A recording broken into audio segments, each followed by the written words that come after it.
Imagina a leitora que está em 1813 na Igreja do Carmo, ouvindo uma daquelas boas festas antigas, que eram todo o recreio público e toda a arte musical. Sabem o que é uma missa cantada, podem imaginar o que seria uma missa cantada daqueles anos remotos. Não lhe chamam a atenção para os padres e os sacristães, nem para o sermão, nem para os olhos das moças cariocas, que já eram bonitos nesse tempo, nem para as mantilhas das senhoras graves, os calções, as cabeleiras, as sanefas, as luzes, os incensos, nada. Não falo sequer da orquestra, que é excelente. Limito-me a mostrar-lhes uma cabeça branca, a cabeça desse velho que rege a orquestra, com alma e devoção.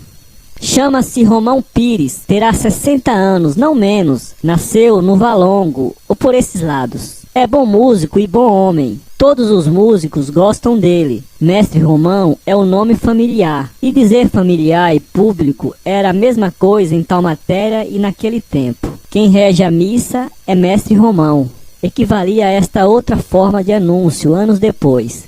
Entra em cena o ator João Caetano. Ou então, o ator Martinho cantará uma de suas melhores áreas. Era o tempero certo, o chamariz delicado e popular. Mestre Romão rege a festa. Quem não conhecia Mestre Romão, com seu ar circunspecto, olhos no chão, riso triste e passo demorado? Tudo isso desaparecia à frente da orquestra. Então a vida derramava-se por todo o corpo e todos os gestos do mestre. O olhar acendia-se, o riso iluminava-se, era outro. Não que a missa fosse dele. Esta, por exemplo, que ele rege agora no Carmo, é de José Maurício, mas ele rege-a com o mesmo amor que empregaria se a missa fosse sua.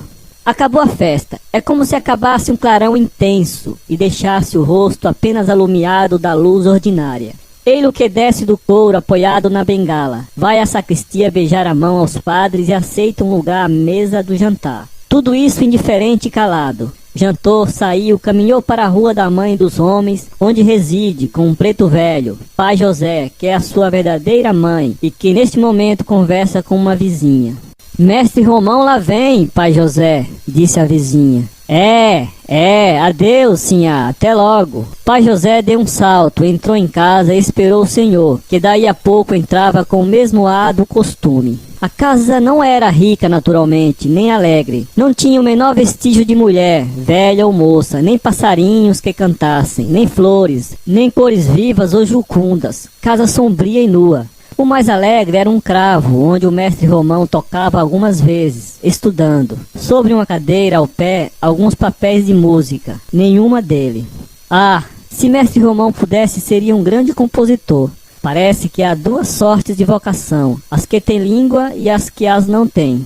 As primeiras realizam-se, as últimas representam uma luta constante e estéril entre o impulso interior e a ausência de um modo de comunicação com os homens. Romão era destas. Tinha a vocação íntima da música. Trazia dentro de si muitas óperas e missas. Um mundo de harmonias novas e originais que não alcançava exprimir e pôr no papel.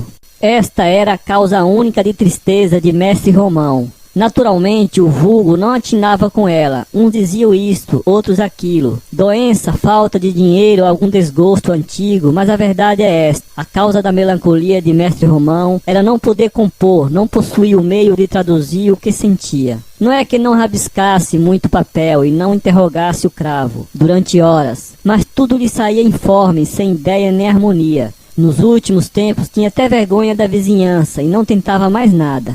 E, entretanto, se pudesse, acabaria ao menos uma certa peça, um canto esponsalício, começado 3 dias depois de casado, em 1779. A mulher, que tinha então 21 anos e morreu com 23, não era muito bonita, nem pouco, mas extremamente simpática e amava-o tanto como ele a ela. 3 dias depois de casado, Mestre Romão sentiu em si alguma coisa parecida com inspiração. Ideou então o canto esponsalício e quis compô-lo, mas a inspiração não pôde sair. Como um pássaro que acaba de ser preso e forceja por transpor as paredes da gaiola, abaixo, acima, impaciente, aterrado, assim batia a inspiração do nosso músico, encerrada nele sem poder sair nem achar uma porta, nada. Algumas notas chegaram a ligar-se, ele escreveu-as, obra de uma folha de papel, não mais. Temou no dia seguinte, 10 dias depois, 20 vezes durante o tempo de casado. Quando a mulher morreu, ele releu essas primeiras notas conjugais e ficou ainda mais triste, por não ter podido fixar no papel a sensação de felicidade extinta. Pai José, disse ele ao entrar, sinto-me hoje adoentado. Senhor comeu alguma coisa que fez mal? Não, já de manhã não estava bom. Vai à botica. O boticário mandou alguma coisa que ele tomou à noite. No dia seguinte, mestre Romão não se sentia melhor. É preciso dizer que ele padecia do coração, moléstia grave e crônica. Pai José ficou aterrado quando viu que o incômodo não cedera ao remédio, nem ao repouso, e que chamaram o médico. Para quê? Disse o mestre. Isso passa. O dia não acabou pior, e a noite suportou a ele bem. Não assim o preto, que mal pôde dormir 2 horas. A vizinhança apenas soube do incômodo. Não quis outro motivo de palestra. Os que entretinham relações com mestres foram visitá-lo. E diziam-lhe que não era nada, que eram macacoas do tempo. Uma acrescentava graciosamente que era manha, para fugir aos capotes que o boticário lhe dava no gamão. Outro que eram amores. Mestre Romão sorria, mas consigo mesmo dizia que era o final. Está acabado, pensava ele. Um dia de manhã, 5 depois da festa, o médico achou-o realmente mal. E foi isso que ele lhe viu na fisionomia por trás das palavras enganadoras. Isto não é nada, é preciso não pensar em músicas. Em músicas. Justamente esta palavra do médico deu ao mestre um pensamento. Logo que ficou só como escravo, abriu a gaveta onde guardava desde 1779 o canto esponsalício começado. Releu essas notas arrancadas a custo e não concluídas. E então teve uma ideia singular. Rematar a obra agora, fosse como fosse. Qualquer coisa servia, uma vez que deixasse um pouco de alma na terra. Quem sabe, em 1880 talvez se toque isto e se conte que um mestre romão... O princípio do canto rematava em um certo lá. Este lá que lhe caía bem no lugar. Era a nota derradeiramente escrita. Mestre Romão ordenou que lhe levassem o cravo para a sala do fundo, que dava para o quintal. Era-lhe preciso ar. Pela janela, viu na janela dos fundos de outra casa 2 casadinhos de 8 dias, debruçado com os braços por cima dos ombros e 2 mãos presas. Mestre Romão sorriu com tristeza. Aqueles chegam, disse ele, eu saio. Comporei ao menos este canto que eles poderão tocar. Sentou-se ao cravo, reproduziu as notas e chegou ao lá. Lá, lá, lá... Nada, não passava adiante. E contudo ele sabia música como gente. Lá, dó, lá, mi, lá, si, dó, ré, ré, ré... Impossível, nenhuma inspiração. Não exigia uma peça profundamente original, mas enfim, alguma coisa que não fosse de outro e se ligasse ao pensamento começado. Voltava ao princípio, repetia as notas, buscava reaver um retalho da sensação extinta.